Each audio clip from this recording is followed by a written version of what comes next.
Start the music! Start the music!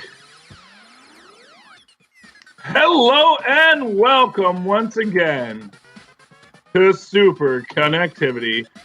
I'm your host, as you can see by my little title card below me, Charlie the Professor Esser. And with me, as always, is the hero, the veritable cape himself of the Capes and Lunatics Network. Fill me in, Parrish. Yeah, that's your cue, Phil. There we go. Or live long enough to see yourself become a podcaster. Yes, well, hey, you know what? Batman should have a podcast. He would probably do more good for Gotham. Why'd you say that name? Batman or podcaster? Sorry, just on the hair. No, we just always say, "Why'd you say that name?" Yeah, this is like a hair trigger now. It's set. So, hey, guess what, kids? You missed it. Our YouTube exclusive. Unless you're on our YouTube, that's right. Yeah, you should be subscribed. Hit the little bell. Because you're seeing, now, for you in the know, you're seeing this like, yeah, of course I'm on YouTube. That's where I watch you guys every night. It's every Friday night at 7 o'clock. It's awesome. But me and my family, we gather around and gain the wisdom. But if you're listening to the podcast, you missed our YouTube exclusive where we talked about the Disney Fox deal. Yes. So, you know what? You should feel bad about that. You should feel sad. But I am not a cruel parent. My son didn't make honor roll, but I told him, look, I'm going to say you didn't make honor roll, but I want you to try harder. Your brother made honor roll. He gets a little more, but I'm still going to keep you in the loop because I expect you to make honor roll next week. So there are a couple items we did not get to talk about yesterday because the news was so fresh. One of the things I wanted to talk about is with our new single currency Marvel Universe. Bitcoin? No, Bitcoin's. That's such a scam. Don't even get me started on that. Because here's what I'll tell you. Every time someone tells me about how cryptocurrencies are unhackable, I think of the Titanic. Nothing's unhackable. Well, exactly. That's my thing. It's like, look, I'm not a computer nerd. I'm going to wager it's probably real difficult to hack it. But I think there's a lot of people way smarter than me who, when you say it's unhackable, basically said, oh, really now? Oh, yeah. You're throwing the gauntlet. You're slapping somebody in the face with that glove. Well, exactly. Because, right here's the thing I'll tell you right now about Bitcoin. The series, it's a numerical sequence.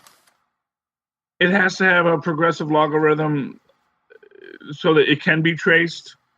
Once you can create that, what keeps you from counterfeiting it? And creating a false paper trail within the system. Basically, if you hack the system, then the entire cryptocurrency is broken because, all you need to do is track where the money went, and you can suddenly start printing the money, and you can print 50 copies of the same Bitcoin, and you won't have a way to actually trace where it was so long as you trace it back to the original server. So, basically, yeah. And that's just me as an idiot. No. Hacking it, If I actually knew what the heck I was doing, I'd be a billionaire right now before it was all worthless and I went to jail. I don't know. I'm just always like, is it even worth anything when it's like you can't walk into Walmart and spend that? No, what it is cryptocurrencies are based on black market value. Now, granted, this is totally off topic here. And Phil didn't know. I didn't know we're talking cryptocurrency. It's not in the notes. I just yelled Bitcoin. I know. I got to watch what I say. Yeah. So here's the thing: the underground economy is estimated to be a few $1 billion, give or take, which means that is essentially where Bitcoins exist. Now, there are parts of the underground economy that isn't going to be there, which is basically sublegal transactions, which basically when you hire a guy to do work on your yard and you don't pay taxes, that's the sublegal economy. It's not legal to do that, but people do it, but they're still being paid in cash. Where Bitcoin exists is for drugs, bootlegging, prostitution, that whole thing. It's a way to exchange finances semi-secretly, although, of course, As people point out, actually, if you really just sat, which is the first thing that tells you that Bitcoin is going to collapse, is another group of nerds said, well, actually, it's actually, you could track back exactly who spent the money where and how, because it all has to be traceable. And they created their own Bitcoin thing that is, they say, is fully untraceable. To which I say, poppycock. Well, because here's what I'll tell you, it's either untraceable or it's unhackable. I don't think you can do both. It's your Heisenberg uncertainty. You can know where it is or you can know how fast it's going, but you can't know both. Because the second you know one, you open up the door to let someone else do the other. Because if something's truly untraceable, it's going to be impossible to trace it back to prove that the version you have is not a counterfeit. It's Schrodinger's Bitcoin. You don't know if it's real until you go to spend it. Exactly. But that's why we don't deal in cryptocurrencies. We deal in, monies backed by the full faith and trust of various governments and the noble banking institutions who supply their transit, who offer safe passage for our money.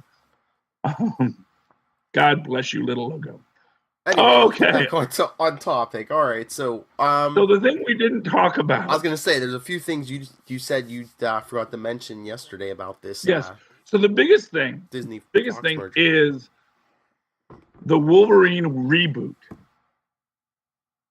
Because you've got this amazing inroad to cast a new actor as young man Logan set in World War II, teaming up with either Steve Rogers or Peggy Carter, however you want to play it. Or both. Or both, hey. Maybe even Logan trying to make time with Peggy. I don't think Peggy's going to go for Logan. It's like a... it takes place somewhere in the timeline of First Avenger, yeah. Mm-hmm. And that idea of this Canadian Special Forces guy named James. Oh. Jimmy Howlett. That's a good idea. Because he knows who he is still, Yeah, that's a good idea, bub. Yeah, exactly. And you do that story of Jimmy Howlett and also, you know what else this means? Marvel has adamantium. Yes. Yeah, because boy, that vibranium shield doesn't look nearly as cool anymore. He can have the adamantium vibranium mix again. Yes. He could. Cap. Yes. Yeah, they may even say, well, it's always been adamantium. We had to, vibranium. You had to mix with certain qualities to. Because they even mentioned adamantium in the last episode of The Gifted, so it's definitely in play on like. Well, The Gifted has adamantium. Yeah, that's what I'm saying. So all the Fox movies and TV shows, they were playing with adamantium. So yeah, it's definitely. But the saddest part of this merger, whose heart is truly breaking, whose heart leapt and then fell. Is this what you were saying before? No. Deadpool runs in looking for his best buddy, Spider-Man. He looks around and he's nowhere because Marvel doesn't actually own Spider-Man. Sony still does. And like a Montague and a Capulet, he is forbidden to play with Deadpool. And I just want a moment there in the new Deadpool where he's just like, I was so hoping I'd get to meet him. Just something, it's like, oh. But no.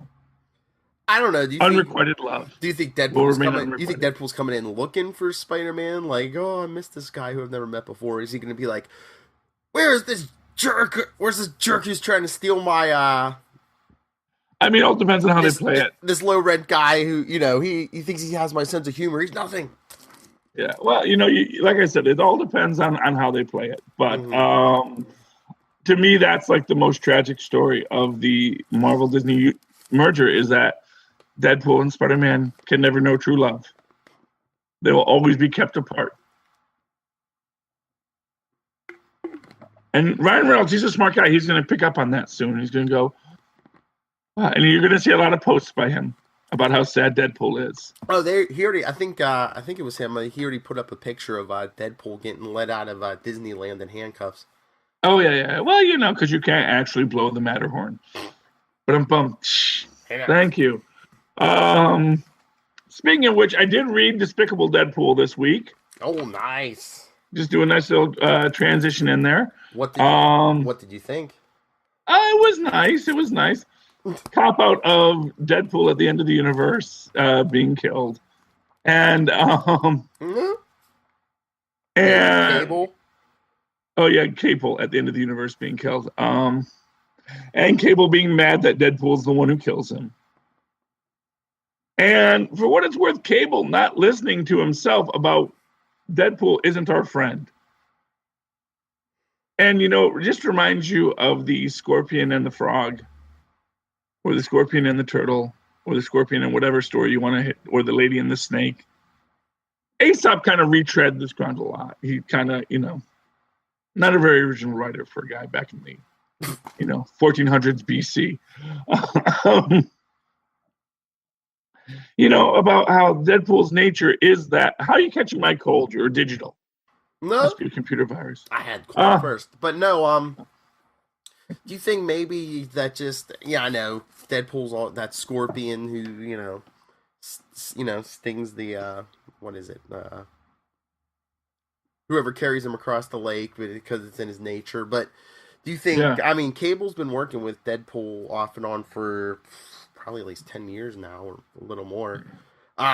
Maybe he even though there's no evidence why he should, Cable trusts him, especially as a mutant. Cable's heard, people he cares about, the world saying, "Oh, don't trust them. They're dangerous. They're these evil mutants." But this is actually himself saying it. So and you can also see that he's actually very mad about how it all played out, and it's all the fact that he doesn't get to see the heat death of the universe. But always with, time travel, it's like, is that the actual future, or is that a possible future? Well, I mean, the second Deadpool makes a choice, there's 1,000 others where he didn't. So there's 1,000 universes where Cable does see the heat death of the universe. It's an infinite number. Every second that passes, there's another infinite number. The moment they entered into that universe, there was there was 1,000 others where they didn't. And he does get to view that last thing. The problem is that when you're in the past, you never really know that your consciousness is the one that gets to experience it. And because, as a mutant, he is probably very self-deprecating. I'm sure Cable figures, and of course, I'll be the one who actually gets his guts cut out by Deadpool, which of course is true. He will be, but he will be the other guy as well. Mm-hmm. That's the thing about divergent timelines. But I digress. Here's a question to you. How long has Cable been in the Despicable Deadpool? Since they started this storyline when they did Marvel Legacy. Do you think the term Despicable is intentional? Maybe. Yeah. I was noticing that when I was typing that in. I was like, wait, the word Cable's in there. God, that's a silly superhero name. Well, I think they're kind of hinting that he's going darker now again. Yeah. Well, because he is despicable. Plus the young kids like Despicable Me. Come on. Oh, see, and here I'm thinking that's despicable. I'm thinking Sylvester the Cat. Hey, that too. Or Daffy Duck. I don't know who said it first. They both said it. Lisps and the word despicable was a favorite of good old Mel Blanc. But so I thought it was great. I thought it was a neat book. Mm-hmm. I don't know, because I'm coming in kind of halfway through, I don't know why they need Cable's heart. Well, I mean, they say why, because before this whole Marvel Legacy thing, even Deadpool's daughter and the family she was living with were dying. And, I think that's, what was it, Mad Yeah, I remember that. That Strife gave him the cure. Yeah, and Strife gave him the cure, and he says, I'm going to call in a favor. I'm going to ask you to kill some people. And then, first name on his list, he goes, I need you to kill Cable. So, yeah, that's why they need Cable's heart. Yeah. But again, couldn't he have killed any Cable? That's what you would think, unless Strife has a way to... No, this is an alternate. I don't know. Actually, no, they cover that because Cable says, no, I want it to be a Cable that when you kill him isn't going to affect the timeline. Mm-hmm. Yeah. But of course, as we just said, you can't actually affect the timeline. You can only create one timeline, and any cable you attack is going to do it. Because there's another timeline where 2 minutes after that, some X-Man showed up, because I started reading X-Men 2099. No. I didn't get to finish it though yet, but you know, and says Cable, only you can help us.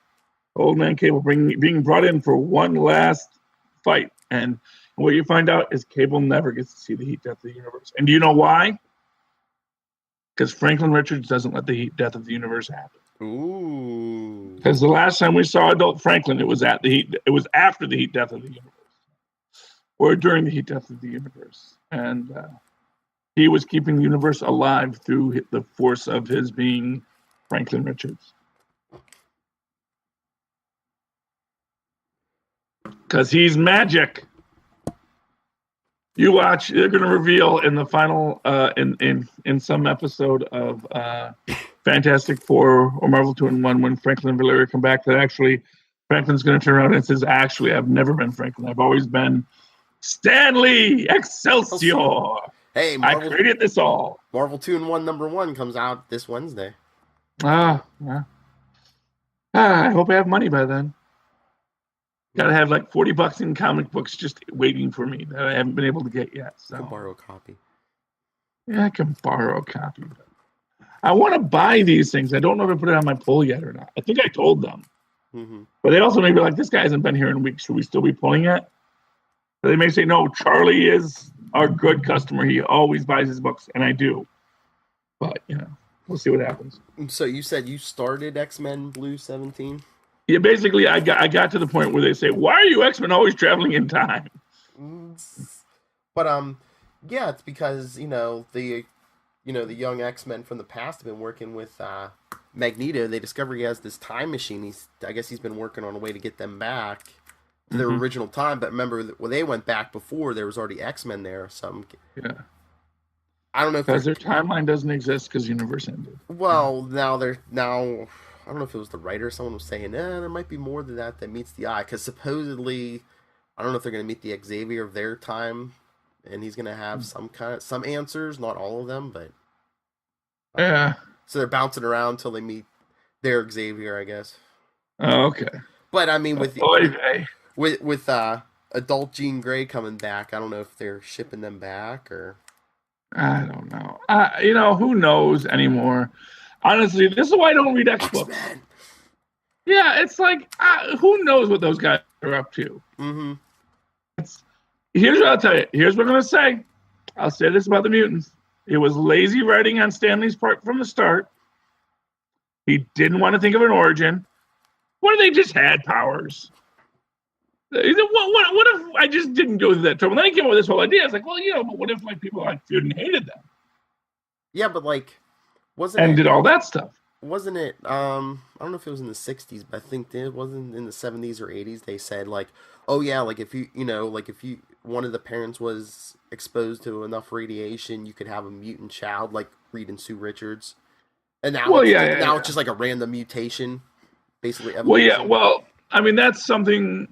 There's two kinds of. There are random mutations. The X gene existed in human, and they touch on this with the First Class film, which is this idea that once humanity started nuclear testing, because of the ambient radiation in the air, the number of awakened X genes increased exponentially. Mm-hmm. So before you used to get like one or two random mutants. Now you're getting thousands of them born every year. And,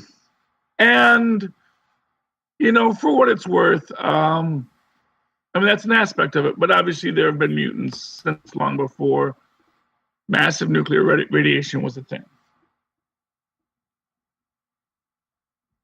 But in the end, what I say, it was lazy writing on the part of Stan Lee. And once you create this, get out of jail free card of mutants, suddenly it's like you can create mutants like plastic forks. Mm-hmm. For those who've ever read the Plastic Forks miniseries about if humans were disposable, how dangerous that would be for society. I believe that was a Eclipse or not Eclipse. Epic. I think it was in the Epic line. But like even like not to change the subject too much, but I saw a headline yesterday, today I think about, here's what Stan Lee thinks about the Disney Fox merger. I'm thinking, okay, is this do you really think he's going to have a negative opinion about? No, he's like, that's great. Has he had a negative opinion about anything? I mean, honestly, I think he might have had a negative opinion about the Josh Trank Fantastic Four. Did he have a cameo in that? I blocked that out of my mind. I actually don't think he does. I should tell you something. Yeah, well, you know what? And I think because I think he did say, well, they really pulled away too much from this one. Yeah, I can't remember. I saw it that one time when it first came out, and then I was like, never again. I don't remember there being one. So I mean, well, I have to look it up. Was Stan Lee and Josh Tranks' X-Men or Fantastic Four? Oh, you know what's weird?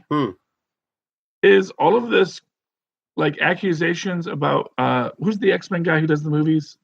Oh, Bryan Singer, is that it? Bryan Singer.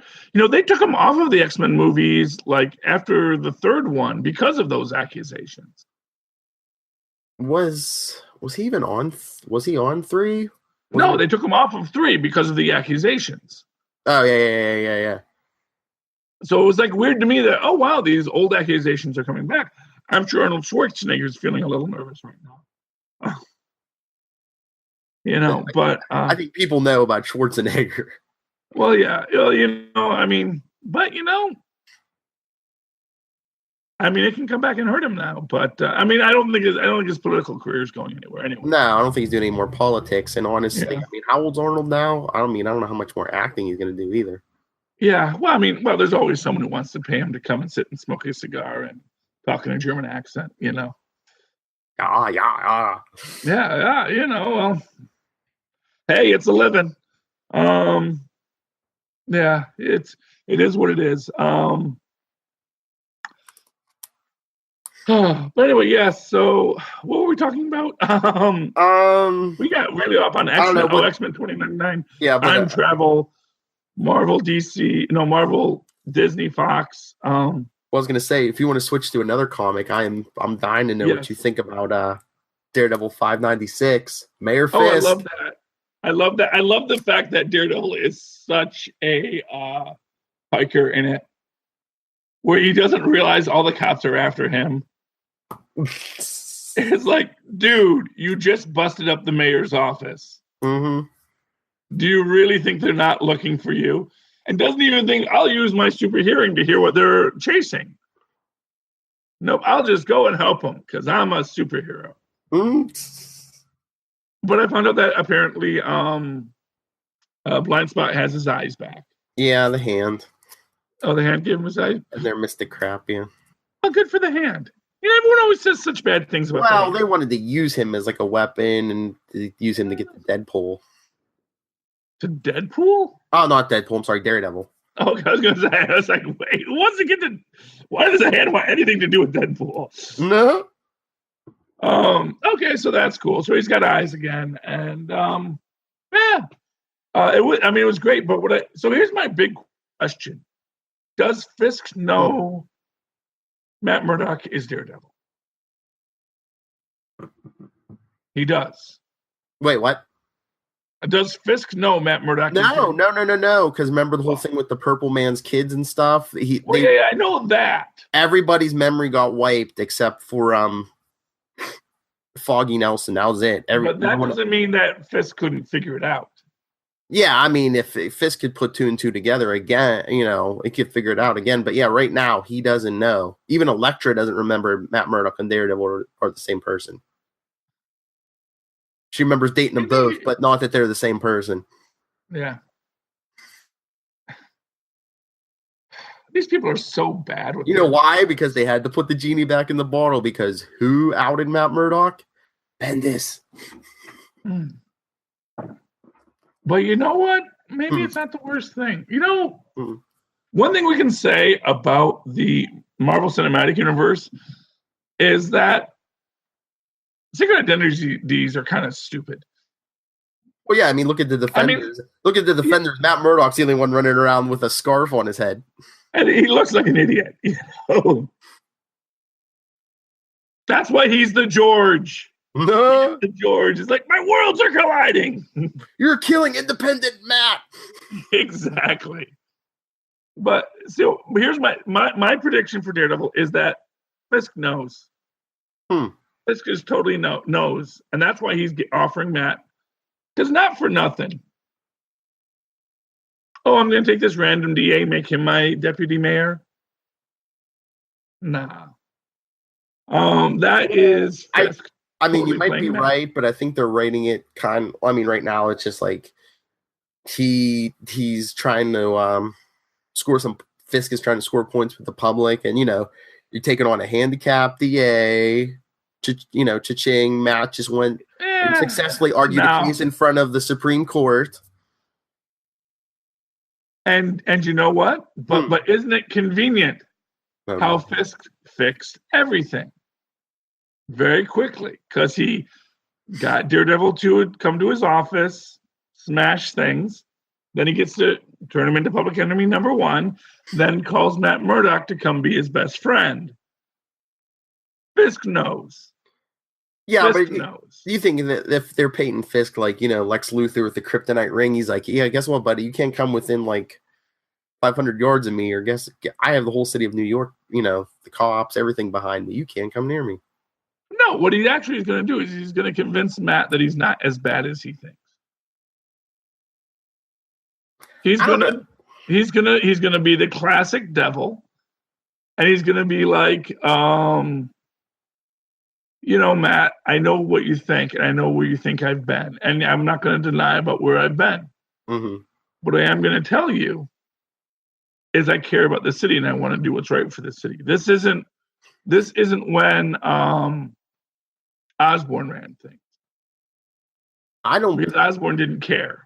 I don't think Fisk cares if Daredevil knows. I mean, he might, now that he doesn't know who he is, he might try to convince Matt Murdock he's a good guy, but I don't think he cares what Daredevil thinks. Well, see, but I'm convinced that Fisk knows. Yeah, that's what I'm saying. But I think either way, I think he's just like, he doesn't care what Daredevil thinks. He just wants to say, hey, the whole rest of the city thinks I'm a great guy. You're doing what you're doing. He's not a great guy, and you can't do jack about it.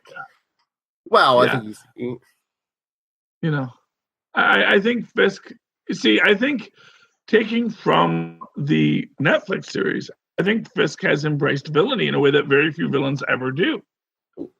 Well, Daredevil season 3, didn't they say D'Onofrio's coming back as Wilson Fisk? He better. I wonder if they're going to do a Born Again where Fisk finds out who he is. Well, we're going to have to see. It's not that hard.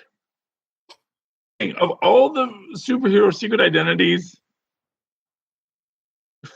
Daredevil's is probably the worst kept. Yeah, but I mean, not the least of which because it actually has been revealed several times. I mean, even Peter Parker actually at least, I don't know Spider-Man, I just take his picture. Mm-hmm. Whereas, Daredevil is showing up, interfering with people associated with Matt Murdock's cases. Mm-hmm. It's a very poorly kept secret identity. And, I like the red suit. So I'm actually endorsing the return of Daredevil. Because it's not like he really has a family. He has Foggy. Mm-hmm. That's the whole of his family. Are you talking comic books or Netflix? In comic books and Netflix. Well, I was going to say Netflix, he has Karen too, but in the comics, he basically just has Foggy. But these are people who practice superhero law. Mm. It's like, I know Daredevil. And maybe you should think about that before you try to take me hostage and kill me. Not for nothing. That's like the thing that like superheroes. I have to protect my family. It's like maybe I should be more protective of your family if everyone knew. And they're like, don't mess with that person. That's Spider-Man's aunt. Don't mess with Spider-Man's aunt. You should read some of Mark Waid's run on Daredevil. It was great because he always had Matt playing with half the world thought he was Daredevil, and he was like, "No, I'm not Daredevil." Wayne, because even like they had an office Christmas party, and Matt came in a T-shirt that says, "I am not Daredevil." Yeah, well, it's a very poorly kept secret identity.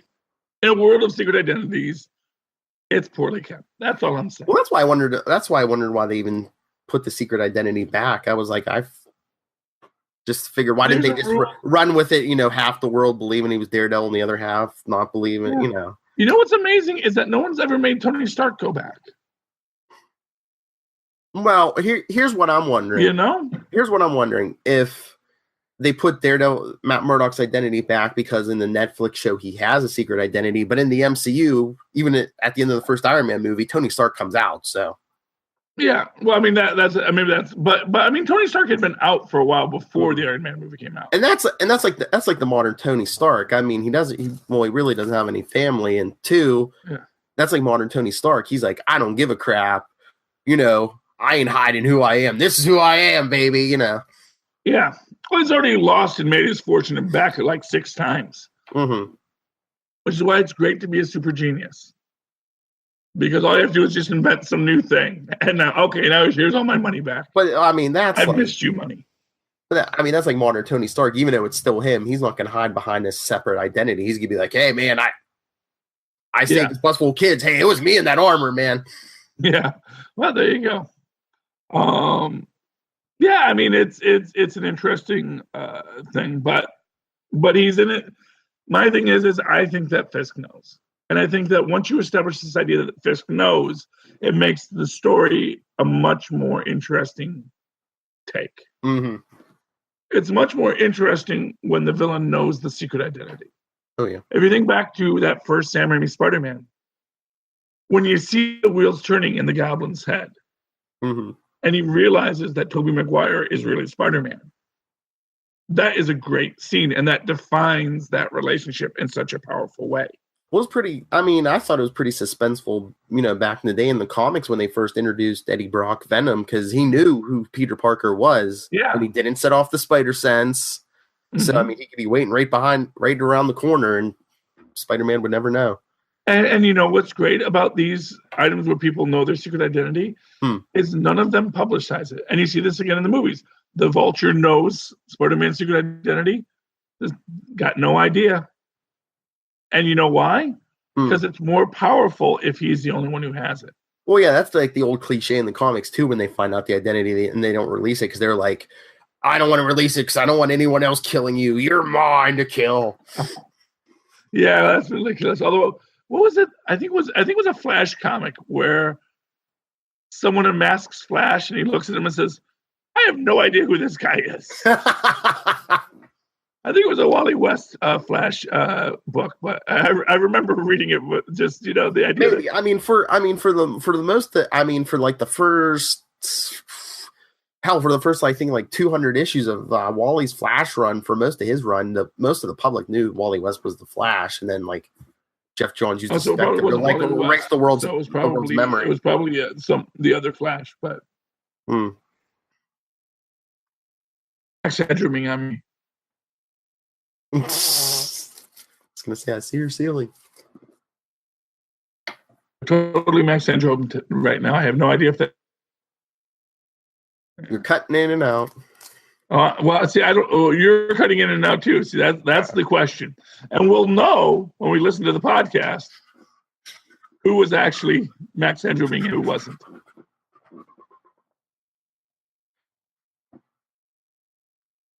Because it's happened both ways, where I think I'm fine and you're cutting out, and you think you're fine and I'm cutting out.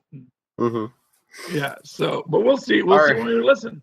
That's the fun of the podcast, is they get to find out who really had the bad connection. Can you hear me now? I can hear you just fine. Good. All right, let's jump before we run out of time. Ben Reilly, Scarlet Spider 11. What did you think? It was okay.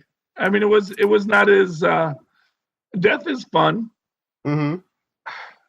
And I got to tell you, with the way they're playing Death, someone has to bring up the fact that he's an ad sales guy from Iowa. I want Death to make an actual statement about that at some point. I want Death to actually stop being a sexy lady and just be a schlumpy dude from Iowa. Yeah, but along that point, why don't you take it to its extreme? And that's like, I'm like a cosmic aspect. I'm not male or female. I can be whatever I want. Well, yeah, well, exactly. You can, and that's the thing. But I have noticed that since that moment, death has become much more personable. Since an actual person became death has become a lot more personable. It's still death. It's still a cosmic entity that's existed for millennia. Mm-hmm. But I'd like her to call it out and say, well, I did die once. That was actually a very interesting moment in my life.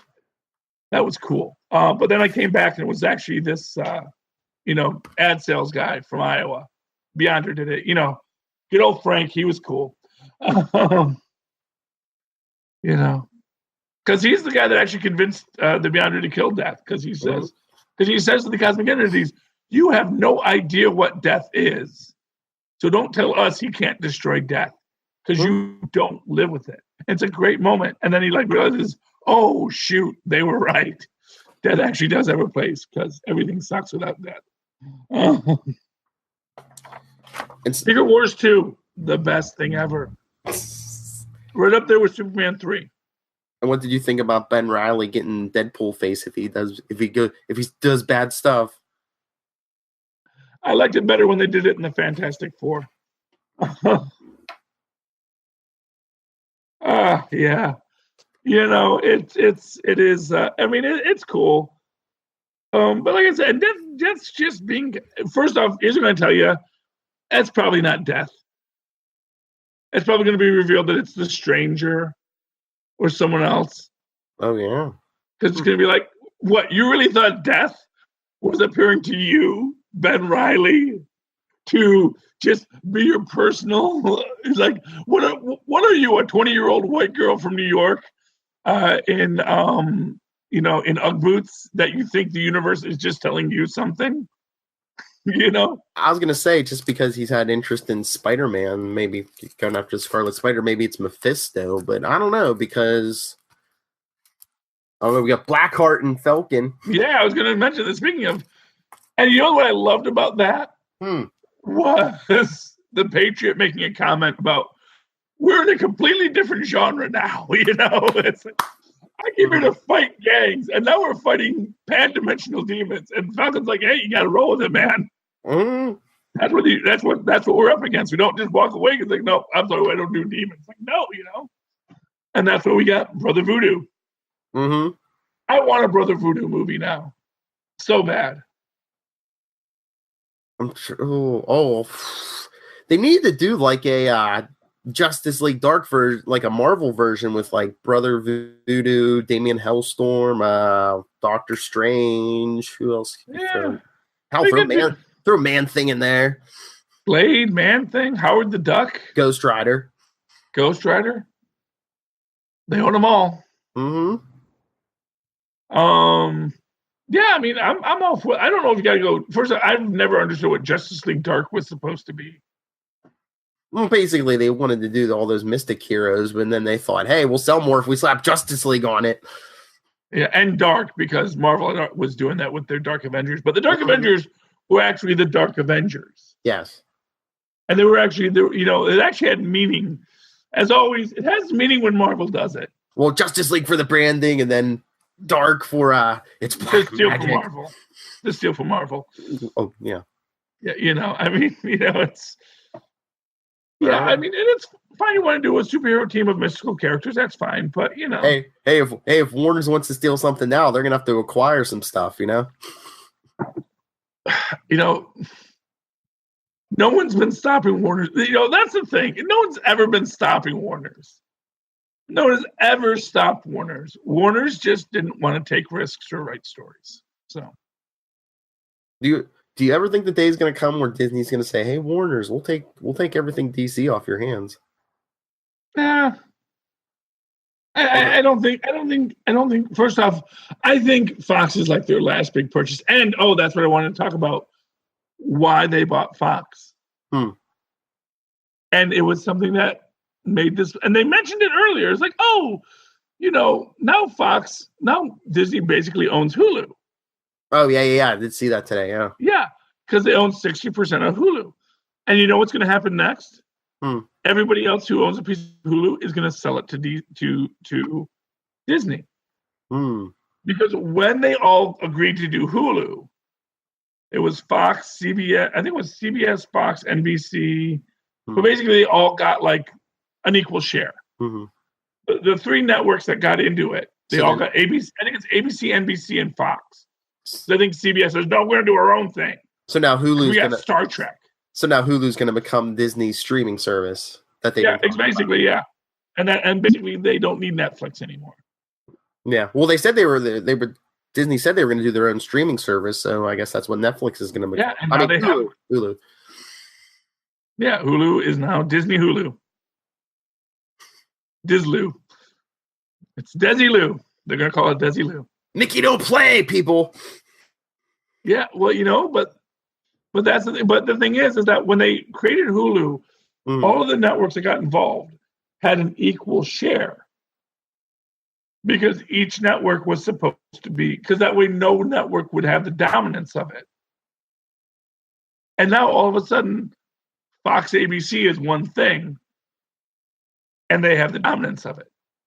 And it doesn't violate FCC regulations because it's not broadcast. And Ajit Pai just said stuff over the internet, we can't regulate that stuff. So basically, Disney gets a free ride right now. Hostile takeover. The mouse does not play games. Yeah, and they're going to take over. So now they have Hulu. They have their own streaming service and a streaming service with commercials. Mm-hmm. They got it on both ends.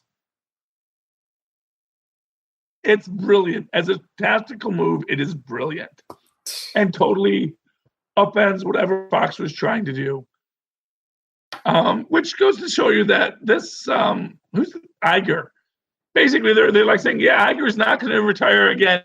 He keeps on delaying his retirement, and it's like, well, yeah, he's building up his. The guy plays like 6-dimensional chess. He's building up his retirement portfolio.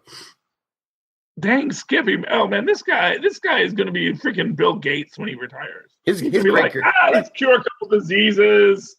Let's get rid of polio. Let's get rid of malaria. Yeah, what the heck? His great grandkids are going to be like, we don't have to work. Oh no, because he's going to spend it all on charity. Modern day billionaires, they don't even expect their kids to have a plan to live by. We understand. These are individuals. They know, we maybe like 60, 70, 100 years at best on this planet. No, let's just do what we can to just, maybe if we're lucky, our grandkids will have a planet. That's our gift to our grandkids. What? Destruction of the planet is a gift? No, not destroying the planet is the gift. Oh, okay. So better to spend $1 billion now and leave your grandkids with maybe, a couple paltry 100,000 seed money. But they have a planet. And I made a lot of money in Atlantic City, and I'm very proud of it. He lost a lot of money in Atlantic City. He actually got sued over it many times. Fake news! Yeah, he generates a lot of fake news. I know.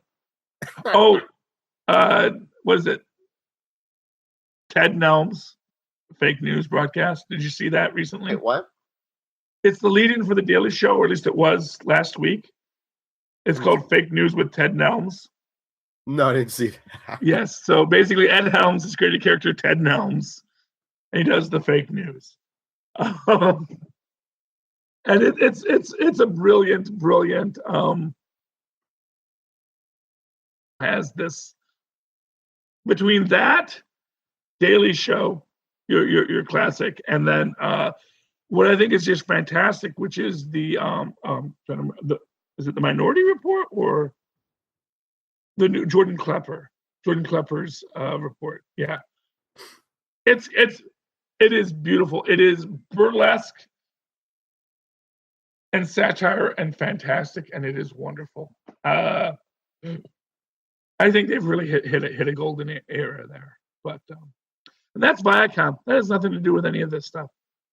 But no, I mean, we'll have to wrap up soon. But I think the best joke of the week I saw online was, I guess, Seth Meyers was talking about Roy Moore, and he goes, "Of course, Roy Moore rides a horse." He was like, I need to pick a mode of transportation. What do 14-year-old girls like? Horses. I'm so glad that guy's not in the Senate. Not that it's, like...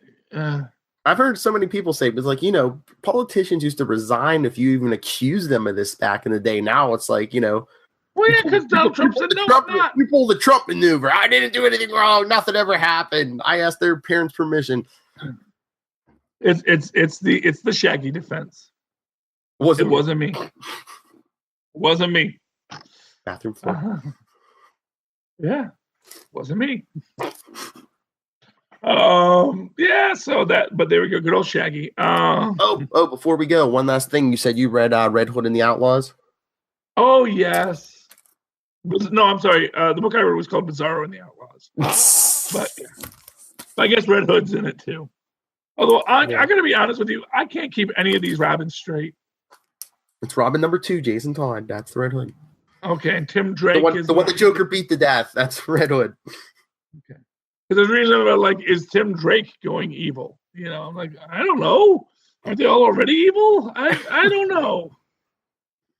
No, I liked it. I'm wondering what's going on with Bizarro.